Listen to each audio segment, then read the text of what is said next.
So welcome to my next update, part 3 of my Daytona 765 to track bike conversion. In this video, I'm going to try to make it better. So I asked around my friends and family to see what they thought about my current videos, and they said things like boring, they said uninformative, and if I have to watch this video again, I'm going to fucking kill myself. So I took that feedback to heart. Let's see if it worked. So the first thing I did to get started on the 765 project was notice that the cords were showing through on the back tire of my BMW. So that required a tire change. And because, stuff, it made sense for me to actually change the tires on the BMW at this point instead of actually finishing the 765 project on the fairings. This turned out to be a problem for multiple reasons. The first being that although I had a bunch of new tires, and I had new tires specifically for the BMW, I managed to recycle the new front tire for the BMW. I also noticed that I didn't have belts for my belt sander, which I would need for the project. So the next day, I got my tires back from Cycle Gear. And I'd like to ask a question. Cycle Gear charged me $80 per tire to do a tire swap. Now I had to tire swap the front tire with a previously used track tire that was lightly worn, and they were okay with that. They gave me a lot of funny looks, but they also charged me $80 per tire to change tires. Does that seem reasonable to you? I don't know. Put your comments below on that one. It's probably cheaper actually in the long run for me just to buy a mounting and balancing kit. So anyway, the tragedy occurred somewhere around here. So instead of putting the BMW up on my motorcycle lift, I decided to do the work between the BMW and the Volkswagen Bug parked behind it. There wasn't a lot of space. The brake pad kept falling out of the right caliper. Normally that shouldn't be a problem. Just put the brake pad back in, right?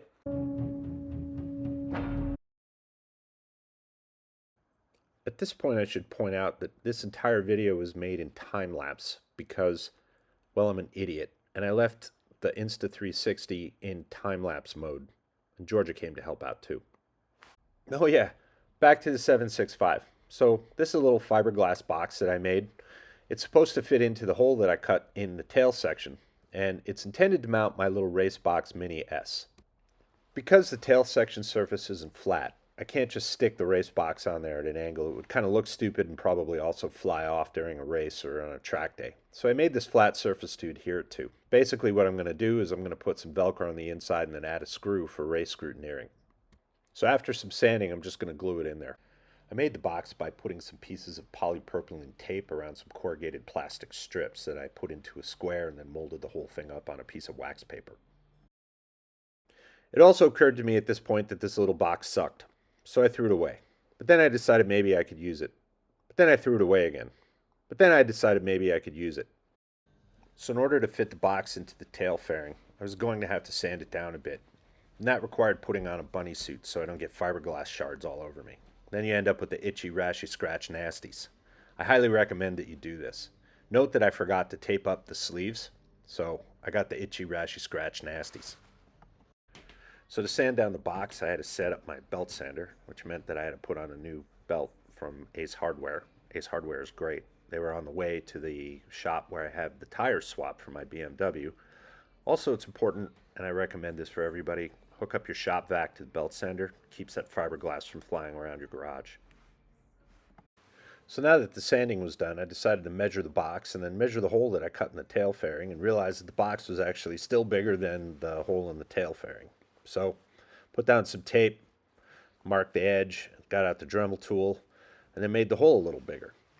That's how it works here. Remember, measure once, cut twice, order more material. Actually, that should be the motto for this channel. Measure once, cut twice, order more material. Sounds good. So to glue the box into the tail fairing, first I put the box into the tail fairing and then stuck it in there with a piece of styrofoam to hold it in place while I mixed up some epoxy. I use Total Boat epoxy, but I use West Systems for the adhesive filler. West Systems fillers are fantastic. I'll talk a little bit about them more later when I finish up the box. But anyway, so I mixed up 1 cup of raw epoxy and 1 cup with the adhesive in it, and then cut a few strips of fiberglass, which then I would lay in around the edges of the box inside the tail fairing to hold it into place. So I rolled in the raw epoxy or the clear epoxy into the fiberglass and then just installed it in there. As it turned out, it all worked pretty well. I recommend West Systems for fillers, epoxies, for anything for fiberglass, but also be warned, their portal on the web for ordering material is from like the 1990s, so you're warned. That's why I bought Total Boat stuff this time. So after the epoxy cured the next day, that thing was now a permanent part of my tail fairing. It was never coming out. You could see the stick with the glue in it. The actual stir stick broke before it actually came out of the glue in the cup. I'm pretty impressed with that. Race box fits on there great too. I also made a little piece of layup fiberglass for us to check out later. Quick fit check, and it looked great. Man, the time lapse is actually really working out on this one. It's not quite so boring. All right, so now I had to mix up some filler. So I use West Systems fairing filler. Really like this stuff. It's like you can make your Bondo any thickness you want. You can make it runny or you can make it like peanut butter. Whatever you need. You do you. But anyway, so I used it to fill it in around the edges of the box and the fairing. Then just let it dry overnight. Once it cured, it's going to be time to do some sanding. So after another day of waiting for epoxy to cure, I started sanding. This is also when I realized that I'd left my camera on time lapse.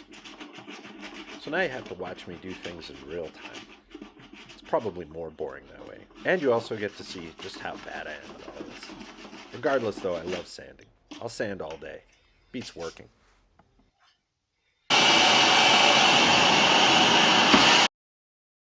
So here's a pet peeve of mine. A lot of people will do some sanding or whatever, and then they'll get out some compressed air, and then they'll just blow that stuff all over the place.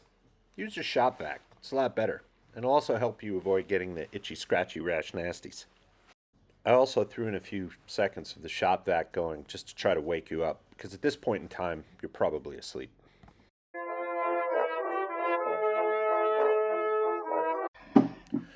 So the part turned out pretty good. The edges filled in really nicely. The filler that I put in worked out really well. The inside is really well secured. The adhesive worked fantastically well. That thing is never coming out of there. So back to some time lapse. Now I got to take the fairings off so that I can paint them, but I want you to notice how long it took here. This was, I don't know, 20 seconds of time lapse, but in real time it only took me like 2 minutes to get all these fairings off. I'm looking at you, motorcycle manufacturers. Why does it take 2 hours to get all the plastics off? Why do you do this to us? Do you hate us? So on the front fairing, I replaced the stock windshield with the zero bubble. Really like these things because they're great to tuck in behind. Not that it makes me any faster, because generally I'm slow, but they look really cool. So I also mounted the electronics regulator in there by cutting some slots into the fairing, and then I also put a little bit of extra fiberglass inside so that I could mount that little plastic piece that goes on the front that holds the air intake in place. I'll show you that when I reassemble it later. Worked out really well. Well, now it's time to start painting. But you're probably wondering, why am I taking the front wheel off my BMW? I thought this was about the Triumph. One, I hate painting. And two, remember when I took the tire off earlier? Foreshadowing.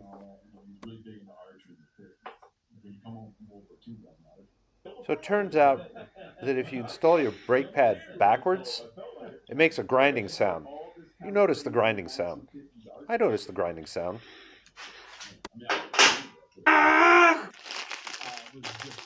I remembered I had new brake pads. So let's put on the new brake pads.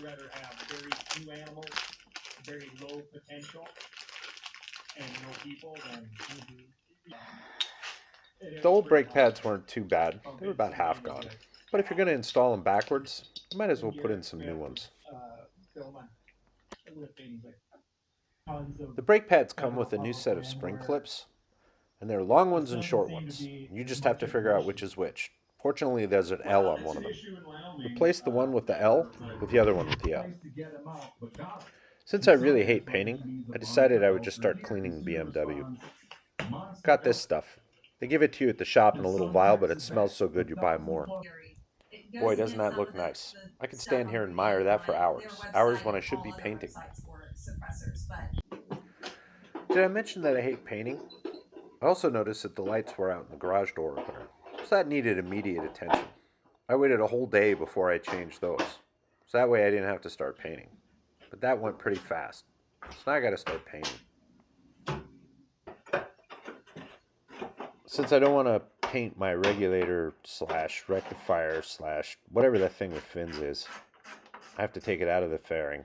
I also wanted to take off this nose piece that I took from the old fairings. This is what mounts to the intake and basically channels the air from the front of the fairing through to the air box. Fit up pretty well. This whole thing worked out nicely. I'm happy with this. This might be the only thing I'm happy with right now.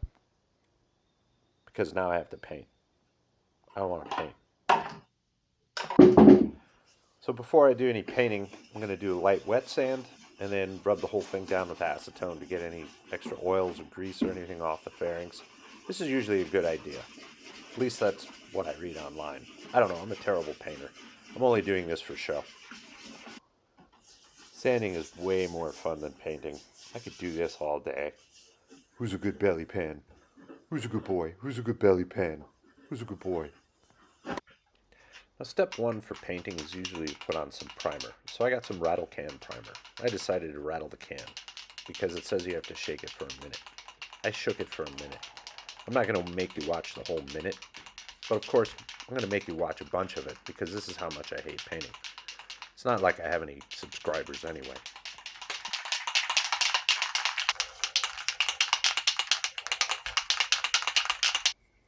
So after some more shaking, start priming.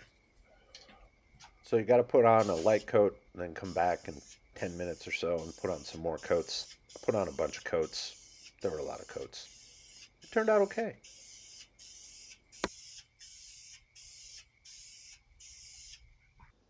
After the first coat of primer, I remembered I had to drill a hole to mount the race box because you have to have both Velcro and a screw on the track. They want everything double mounted on there.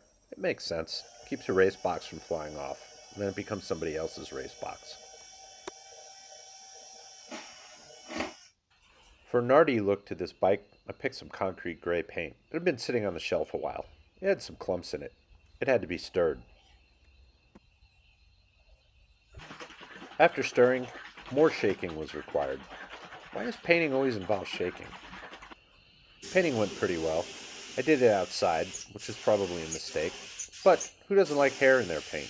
I love hair in my paint. Hair in my paint is like my favorite thing. It's like finding hair in my food. Just bring it to me. Just bring it to me more. More hair in my paint, more hair in my food. Life is good. If you want your motorcycle to go fast on the track, you have to put on stickers, like this Yamaha Champions Riding School sticker. I'm going to put it on there just to let everybody know that I've been to that school. I'm also going to put it on there to let everybody know that I'm not very fast even though I've been to that school. I also got some Triumph stickers and other things. The coolest sticker I got were these Union Jack, kind of like shredded in the wind sort of looking flag sticker. I think that one's pretty cool. It's a big vinyl sticker, and I put it on badly, and I had to chop it up a bunch to get it to fit. But at the end of the day, it actually looked pretty good. Surprise, surprise. I know how to put on stickers. Since I'm a bad YouTuber, I decided to time lapse this next section of me putting the other sticker on the other side. So, here's some more bad YouTube. But I also put on the sticker. So with the leftover sticker that I had, put it on my beer fridge. I think it looks pretty good there. I like that. That makes me happy.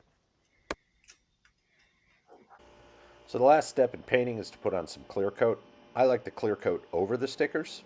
It's not like I've done that before. Well, no, actually I have done that before. Usually right before I crash, and then I have to peel all the stickers off along with the clear coat, sand everything down, and do it again. However, it does keep the stickers from flying off while you're on the track. That's kind of embarrassing.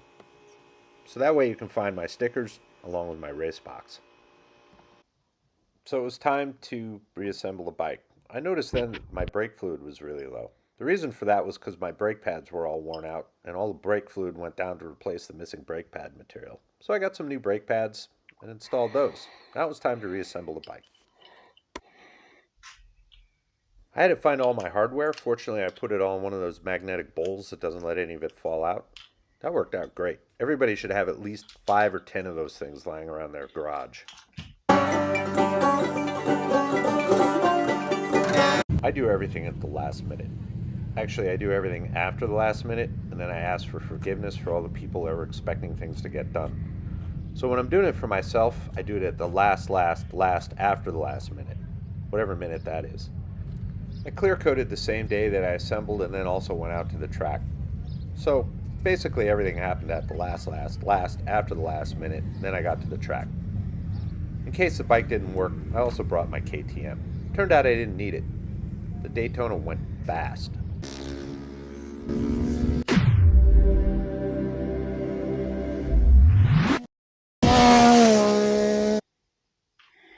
One last thing. While I was at Cycle Gear getting my tire swapped for 80 bucks a tire, I also decided to buy a new helmet. My helmet was expiring and I thought I needed a new one. I saw the Orion and I thought, hey, Ryan F9 said Orion's pretty good, so I'll give it a shot. It's super light, super comfortable, and it has the most obnoxious paint job I've ever seen. The other thing that it has, which I really love, is it has a raccoon on it, or a trash panda. And for this channel, I think that's my new mascot, Trash Panda. Trash Panda is a good mascot. Overall, I'm really happy with how that turned out. First of all, the bike is really fast. So the tune that I put on along with the Hindle exhaust, that worked really well. Better than expected. And of course, the fairing paint's okay too. I still have a lot of things I'm going to have to touch up. There'll be probably a few more videos on other things I have to do, other things I have to fix. And also, I want to add some data logging and stuff like that. I'm going to put that in there. So I need to try out that new Trash Panda helmet. That thing's sweet. It says everything. Trash Panda. 130 mile an hour Trash Panda. Anyway, hopefully I'll talk to you next time and that this video was more entertaining than my other videos. Hopefully it wasn't so boring and you're not lapsing into depression right now. If all that worked out, don't like, don't subscribe anyway. Doesn't matter. I don't have any followers or viewers. But who knows? Maybe that'll change someday. Bottom line is, remember, measure once, cut twice, order more material, and the answer's in your garage.